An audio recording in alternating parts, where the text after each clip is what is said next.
Good morning students, Podar group education में आप सभी का स्वागत।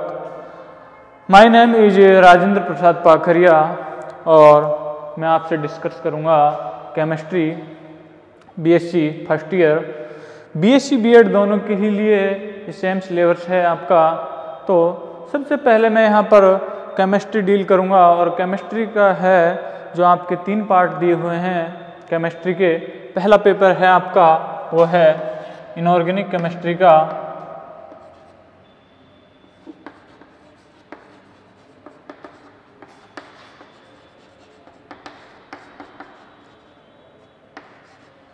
दूसरा पेपर है वो है आपका ऑर्गेनिक केमिस्ट्री का।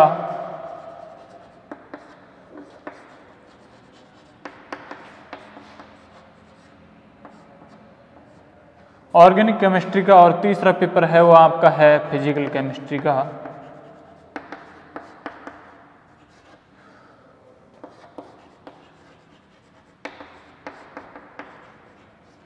तो आपके 3 जो है केमिस्ट्री को अब तक आपने जो 12th क्लास के अंदर पढ़ा था, मेनली ऑर्गेनिक और इनऑर्गेनिक के अंदर 2 भागों में डिवाइड किया हुआ था। लेकिन यहाँ पर जैसे ही आप बीएससी फर्स्ट ईयर अर्थात यूजी में आप आए हो तो यहाँ पर जो केमिस्ट्री है उसको 3 भागों में डिवाइड कर दिया गया है।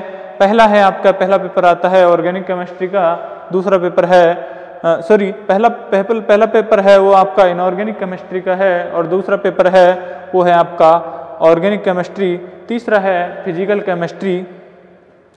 तो यहाँ पर जो 3 केमिस्ट्री हैं, तीनों ही पार्ट अलग अलग हैं, तीनों के अलग अलग पेपर होते हैं। तो सबसे पहला जो मैं यहाँ पर डील करूँगा ऑर्गेनिक केमिस्ट्री, जो कि आपका सेकंड पेपर है। आपने पहले ही 11th 12th से यहाँ पढ़ते आ रहे हो कि केमिस्ट्री क्या होती है, अर्थात रसायन विज्ञान क्या होती है। कि हमें यदि इसकी डेफिनेशन दें, परिभाषा दें रसायन विज्ञान की, तो आप जानते हो कि विज्ञान की वह शाखा जिसके अंदर पदार्थ के भौतिक एवं रासायनिक गुण का अध्ययन किया जाता है उसे रासायनिक विज्ञान कहते हैं। इसके बाद में आती है आपके, मैं यहाँ पर डील करूँगा सेकंड नंबर जो पार्ट है आपका केमिस्ट्री का, वो है ऑर्गेनिक केमिस्ट्री। ऑर्गेनिक केमिस्ट्री है क्या होती है ये भी आपने 12th क्लास में 11th क्लास में इसकी डेफिनेशन आपने पढ़ी है कि the branch of the chemistry which deals with the carbon and it related compound are known as organic chemistry. Hindi में भी इसको बताऊं तो होगी कि रसायन विज्ञान की वह शाखा जिसके अंदर कार्बन एवं उससे संबंधित कंपाउंड्स का अध्ययन किया जाता है। तो रसायन विज्ञान की उस शाखा को हम ऑर्गेनिक केमिस्ट्री या फिर कार्बनिक रसायन कहते हैं। तो आइए मैं यहाँ पर सबसे पहले जो ऑर्गेनिक केमिस्ट्री है उसके सिलेबस के बारे में आपको बता देता हूँ। इसमें हर जो केमिस्ट्री के 3 पेपर हैं उसमें हर में 5-5 यूनिट दी हुई हैं। पहली जो यूनिट है आपकी वो है रिएक्शन मैकेनिज्म एंड कंपाउंड्स है ना, और उसके बाद में सेकंड यूनिट है वो स्टीरियो केमिस्ट्री है। पहली यूनिट रिएक्शन मैकेनिज्म है,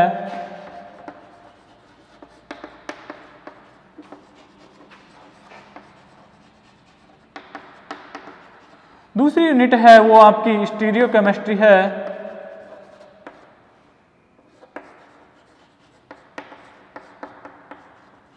तीसरी यूनिट है वो आपकी एल्कीन है। तो यहाँ पे सबसे पहले थर्ड यूनिट है उसका डिस्कशन यहाँ पे मैं कर रहा हूँ। एल्कीन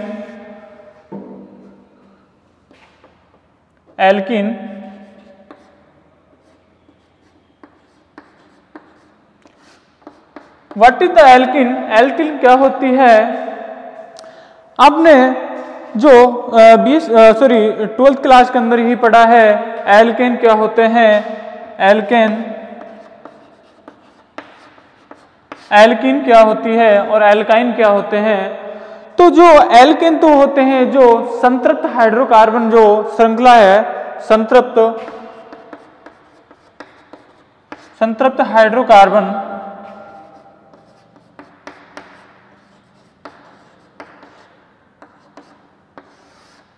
संतृप्त हाइड्रोकार्बन कंपाउंड या फिर यौगिकों को हम एल्केन कहते हैं, उसके अंदर जो है कोई भी पाइबंद या फिर कोई भी डबल बॉन्ड नहीं पाया जाता। जैसे कि मैं एग्जांपल लें, मेथेन है CH4 या फिर एथेन है C2H6 या फिर आदि। अर्थात यदि मैं जनरल फॉर्मूले की बात करूं यहाँ पर, वो होता है एल्केन का CnH2n+2। ये जनरल फॉर्मूला होता है एल्केन का। यदि एल्केन से दो हाइड्रोजन परमाणु का निष्कासन कर दिया जाए तो प्राप्त होने वाला जो कंपाउंड है वो होगा आपका एल्कीन। यहाँ पर मैं H2 का मॉलिक्यूल यहाँ पर ये एल्केन से निकाल दूं। देखिए एल्केन है, एल्केन क्या होते हैं? संतृप्त हाइड्रोकार्बन जो कंपाउंड से होते हैं उन्हें हम एल्केन कहते हैं। और यदि एल्केन से हम यदि एक H2 मॉलिक्यूल यदि निकाल दें तो प्राप्त होने वाला जो कंपाउंड है वो होगा आपका एल्कीन। एल्कीन का जो जनरल फॉर्मूला होता है वो होता है CnH2n। ये आपने 12th क्लास में 11th क्लास में ही पढ़ा है। तो अब देखिए यदि मैं इसकी परिभाषा दूं एल्कीन की तो क्या होगी कि वह हाइड्रोकार्बन कंपाउंड, देखिए मैं इसको लिख देता हूं क्योंकि इंट्रोडक्शन, हर यूनिट का इंट्रोडक्शन जरूर देना होता है। आप हालांकि आपने पढ़ा है 11th-12th से ही कि एल्कीन क्या होती है, कि वे हाइड्रोकार्बन कंपाउंड वे असंतृप्त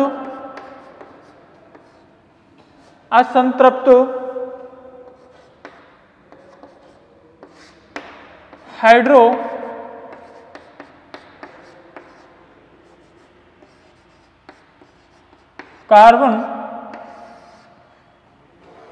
यौगिक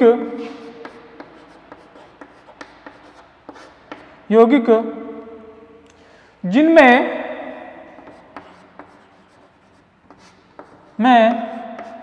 कार्बन के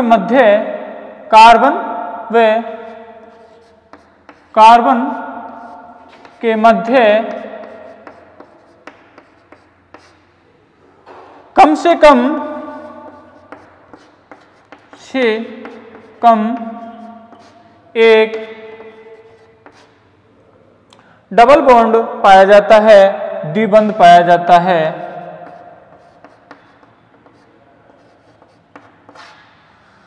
देखिए वे कंपाउंड वे असंतृप्त वर्ड यहाँ पर यूज इसलिए लिया है कि जब किसी भी जो हाइड्रोकार्बन कंपाउंड है उसके मध्य एक डबल बॉन्ड मतलब अर्थात एक सिंगल बॉन्ड के साथ साथ यदि डबल बॉन्ड पाया जाता है तो वो जो हाइड्रोकार्बन है वो हाइड्रोकार्बन कंपाउंड्स हैं, उन्हें हम असंतृप्त हाइड्रोकार्बन कंपाउंड्स कहेंगे। क्योंकि इसमें संतृप्ति जब होगा जब इसकी सारी जो वैलेंसी है सिंगल बॉन्ड के थ्रू कंप्लीट हो। यदि कोई भी जो वैलेंसी है डबल बॉन्ड के थ्रू यदि कंप्लीट हो रही है, क्योंकि कार्बन की जो संयोजकता है 4 होती है, ये 4 बंध बना सकता है अपने ऑक्टेट को कंप्लीट करने के लिए। यदि ये इसकी चारों ही वैलेंसी यदि कार्बन की सिंगल बॉन्ड के थ्रू कंप्लीट होती हैं, देखिए ये कार्बन है और इसकी यदि चारों वैलेंसी सिंगल बॉन्ड के थ्रू कंप्लीट होती हैं तो ये होगा एक संतृप्त हाइड्रोकार्बन कंपाउंड।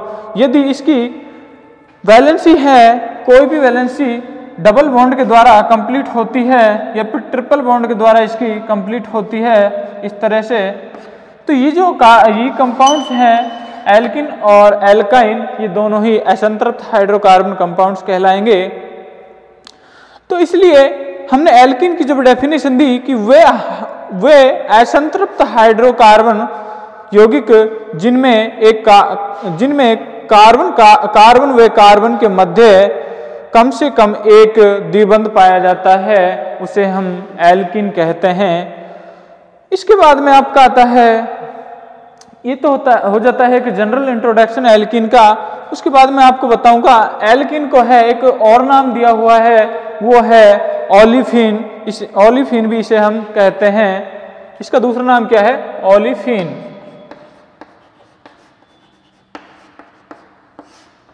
इसको हम ओलिफिन के नाम से भी जानते हैं।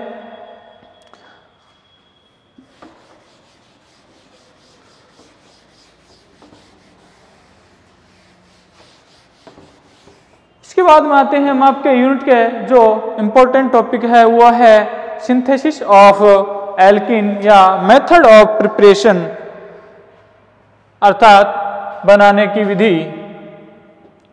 एल्कीन बनाने की विधि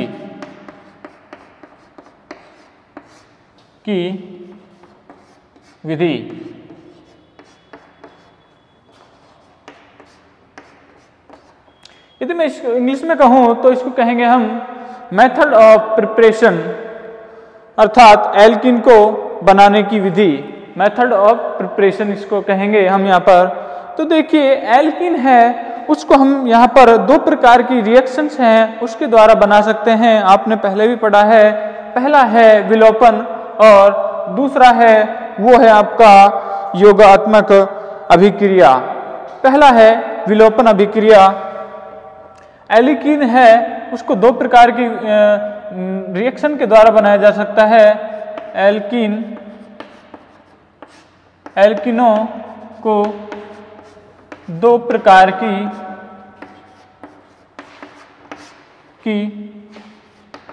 अभिक्रिया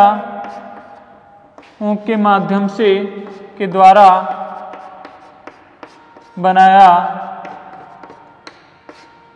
जा सकता है या फिर जाता है। पहला नंबर आता है वो है आपका विलोपन अभिक्रिया और दूसरा नंबर है वो है योगात्मक अभिक्रिया।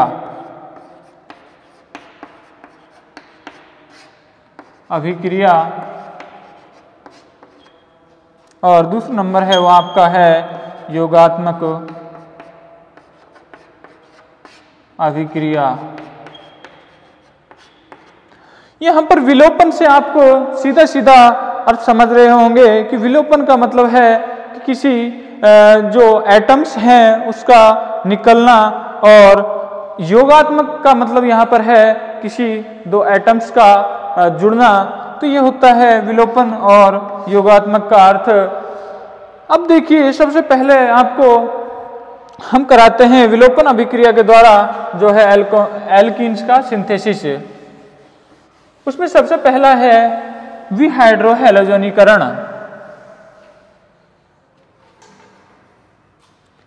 पहला नंबर है वो है विलोपन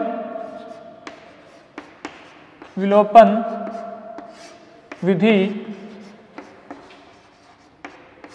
से एल्कीन का निर्माण।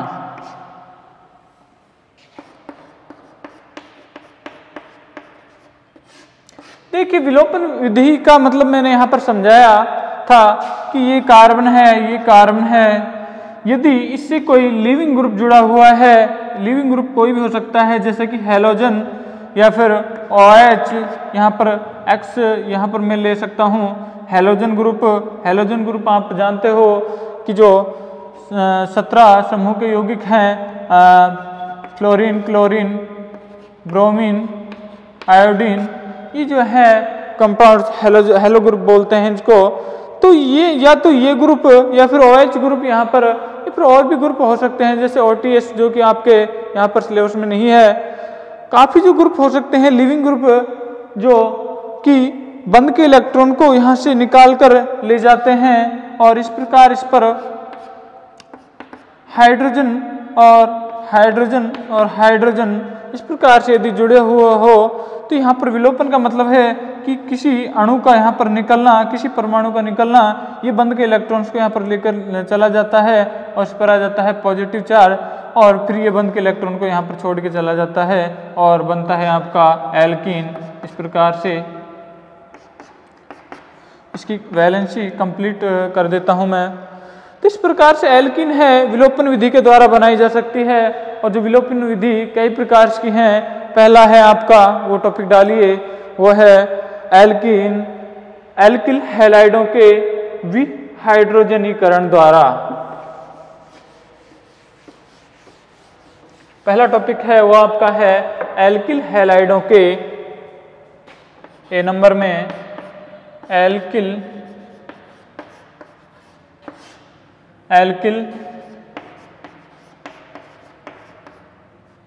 हैलाइडों के एल्किल हैलाइडों के विहाइड्रो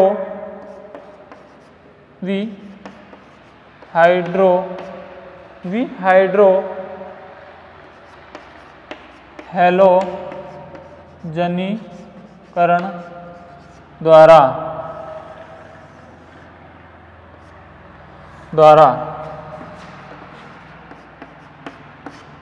देखिए यहां सीधा सीधा ही दिख रहा है, मतलब साफ साफ एल्किल हैलाइड है। एल्किल हैलाइड यहाँ पर कोई भी हो सकता है, जैसे कि सी यहाँ पर हैलोजन परमाणु में ले रहा हूँ, आयोडीन, और ये कार्बन की वैलेंसी है उसको कंप्लीट कर देता हूँ हाइड्रोजन द्वारा, ये हाइड्रोजन द्वारा। ये है आपके पास में एल्किल हैलाइड, और इसका हम करवा रहे हैं विहाइड्रो हैलोजनीकरण। विहाइड्रो हैलोजनीकरण का मतलब सीधा सीधा यहाँ पर पता चल रहा है कि एक हाइड्रोजन यहाँ से निकलेगी और एक हैलोजन ग्रुप है वो यहाँ से निकलेगा। और ये जो है विहाइड्रो हैलोजनीकरण जब इसका होता है एल्किल हैलाइड का, तो बनेगा एल्कीन। देखिए किस प्रकार से ये रिएक्शन होती है। ये बंध के इलेक्ट्रॉन देखिए, कार्बन है और इधर है आयोडीन। जब बंध के इलेक्ट्रॉन्स है, ये बंध है, ये पोलर बंध होता है, ध्रुवीय बंध होता है, क्योंकि जो इसकी इलेक्ट्रोनेगेटिविटी है कार्बन से अधिक होती है, तो बंध के इलेक्ट्रॉन्स हैं उसको लेकर के चला जाता है। बंध के इलेक्ट्रॉन्स को जब ये लेकर चला जाएगा तो यहाँ पर एक कार्ब कैटायन का निर्माण हो जाता है। देखिए किस प्रकार से, positive H H H H H। इस प्रकार से जब कार्ब कैटायन का निर्माण हो जाता है, कार्ब कैटायन है वो यहाँ पर स्टेबल कार्ब कैटायन अर्थात जो स्थायी कार्ब कैटायन का निर्माण होता है, और यहाँ पर कोई बेस लिया जाता है जैसे कि KOH। यहाँ पर बेस होता है वो होता है एल्कोहलिक, अर्थात इसको हम लेते हैं एल्कोहलिक विलयन में C2H5OH। ये है एल्कोहल, और एल्कोहल में डालकर इस बेस को यहाँ पर हम लेते हैं। तो इस बेस को लेते हैं तो ये बेस क्या काम करता है, कोई भी जो एसिडिक प्रोटॉन है उसको अपनी ओर अट्रैक्ट कर लेता है और बना लेता है। इस प्रकार से ये जो है बेस, इस जो हाइड्रोजन है इसको अट्रैक्ट करती है, बंध के इलेक्ट्रॉन इधर की ओर जाते हैं, बेस है इसको अपनी ओर अट्रैक्ट करता है और बना लेता है। इस प्रकार से एल्कीन का निर्माण CH। ये देखिए फिर से मैं आपको इसको एक्सप्लेन कर देता हूं। यहां पर हमें बनाना है एल्किल हैलाइड से, एल्किल हैलाइडों के विहाइड्रो हैलोजनीकरण द्वारा जो है एल्कीन का निर्माण, एल्कीन का निर्माण। विहाइड्रो हैलोजनीकरण का मतलब मैंने समझाया था आपको कि यहाँ से एक मॉलिक्यूल के अंदर से एक हाइड्रोजन और एक हैलाइड ग्रुप निकलता है। अच्छा, जो एल्किल हैलाइड है इससे जो हैलोजन ग्रुप से जो जुड़ा हुआ कार्बन है उसको हम बोलते हैं अल्फा कार्बन, और उसके समीपवर्ती है कार्बन उसको बोलते हैं बीटा कार्बन। और जो ये विलोपन हुआ है इसको हम 1-2 विलोपन कहेंगे।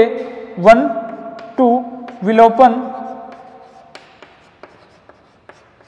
इसको 1-2 विलोपन क्यों कहा हमने, क्योंकि यहाँ पर एक जो नंबर है इसको देते हैं और 2 नंबर इसको देते हैं। तो एक जो हैलोजन ग्रुप है यहाँ से निकल रहा है और हाइड्रोजन ग्रुप यहाँ से निकल रहा है, तो इसको हम 1-2 विलोपन, या फिर इसको हम कहेंगे अल्फा बीटा विलोपन भी से हम कह सकते हैं। क्योंकि ये जो आयोडीन से जुड़ा कार्बन है अल्फा होता है और उससे जुड़ा कार्बन है वो बीटा होता है। अल्फा कार्बन से जुड़ा बीटा और बीटा से जुड़ा गामा होता है। तो अल्फा से यहाँ पर आयोडीन निकल रहा है और बीटा से निकल रहा है हाइड्रोजन। जब ये इस प्रकार से निकल जाते हैं, पहले यहाँ पर जो है कार्ब कैटायन के थ्रू ये जो मैकेनिज्म कंप्लीट होती है, तो कार्बोकेटायन यहाँ पर बना है और इसको मैंने यहाँ पर थोड़ी सी मिस्टेक कर दी है, देखिए, क्योंकि ये पद तो यहाँ पर कंप्लीट हो जाता है। इसके बाद में ये जो बेस काम आएगा यहाँ पर इसको डालेंगे KOH और C2H5OH। यहाँ पर C2H5OH है, अल्कोहल है और ये बेस है, अर्थात बेस को हम अल्कोहलिक मीडियम में ले रहे हैं तो ये जो है एसिडिक प्रोटॉन उसको बेस निकाल लेता है और बना देता है इस प्रकार से एल्कीन। तो इस प्रकार से जो है एल्किल हैलाइड हैं उनके विहाइड्रो हैलोजनीकरण द्वारा एल्कीन का निर्माण होता है। अब जो एल्कीन है चूंकि वो कई प्रकार की होती हैं, 1 degree alkyl halide, 2 degree alkyl halide, 3 degree alkyl halide, तो जो है ये जो तीनों ही एल्किल हैलाइड हैं वो अलग अलग प्रकार से, अर्थात 1 डिग्री कार्बोकेटायन, 2 डिग्री कार्बोकेटायन, इस तरह से निर्माण करते हुए जो एल्कीन का निर्माण करते हैं। देखिए तीनों की यहाँ पर मैं मैकेनिज्म यहाँ पर दूंगा मैं आपको।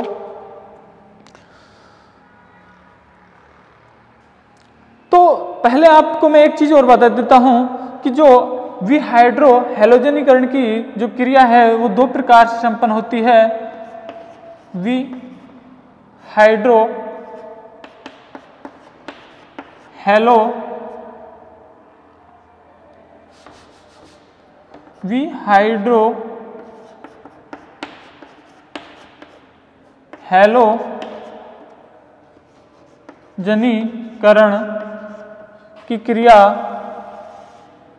की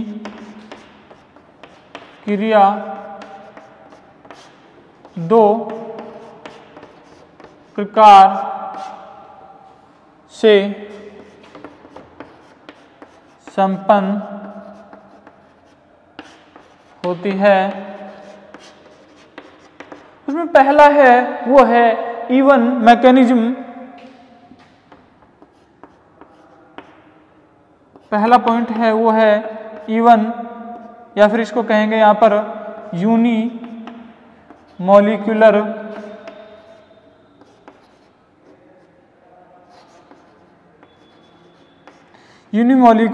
एलिमिनेशन।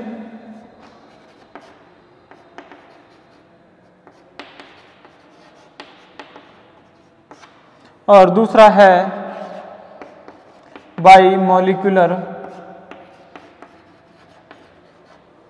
एलिमिनेशन, या फिर इसको कहेंगे हम यहाँ पर E2 मैकेनिज्म। यूनिमॉलिक्यूलर का आप मतलब समझ रहे हो कि इसके दौरान जो है एक ही मॉलिक्यूल है उसके अंदर से एलिमिनेशन या फिर विलोपन यहाँ पर होता है, जबकि बायोमॉलिक्यूलर है उसके अंदर यहाँ पर 2 मॉलिक्यूल्स होते हैं। उसके जो रिएक्शन जो वेग निर्धारण पद होता है, आपने 12th क्लास के अंदर रासायनिक बलगतिकी के अंदर पढ़ा है। एक तो वेग निर्धारण पद होता है, उसके अंदर जितने मॉलिक्यूल भाग लेते हैं रिएक्शन के अंदर उसे हम वेग निर्धारण पद कहते हैं, और उसके अंदर जितने कंपाउंड्स भाग लेते हैं उसी का आधार पर उसको यूनिमॉलिक्यूलर और बायोमॉलिक्यूलर का नाम देते हैं हम।